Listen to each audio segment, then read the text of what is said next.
La France vend-elle des armes à Israël? À ce sujet, le ministre des Armées, Sébastien Lecornu, s'est exprimé le 11 juin au Sénat. Cette désinformation qui est entretenue perpétuellement sur les présumées ventes d'armes de la France vers Israël. Je le redis et je le répète, il n'y a aucune vente d'armes françaises à Israël. Mais à vrai dire, qu'en est-il? Selon un rapport annuel présenté au Parlement sur les exportations d'armements français, la France a reçu en 2023 19,9 millions d'euros de commandes d'armement de la part d'Israël. Un montant relativement stable après les 25,6 millions d'euros de 2022. Un second rapport fait lui état d'un bond des exportations de biens dits à double usage, à savoir civils et militaires, à destination d'Israël en 2023. 192 millions d'euros contre 34 millions en 2022. Il s'agit pour la grande majorité de composants électroniques, comme des capteurs et des lasers. Mais le ministre des Armées s'en défend.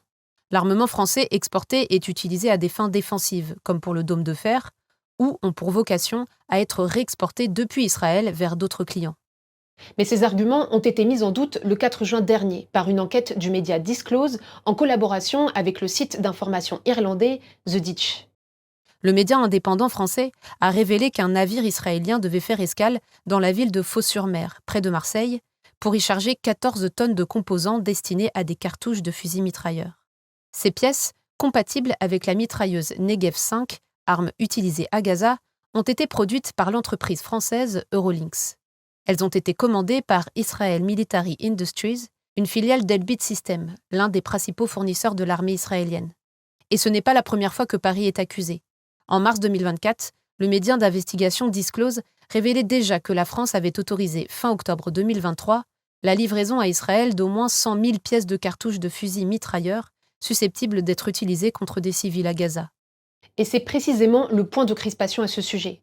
Car si le gouvernement se défend d'exporter de l'armement impliqué dans le conflit à Gaza, un manque de preuves et de garanties lui est reproché par plusieurs ONG et parlementaires.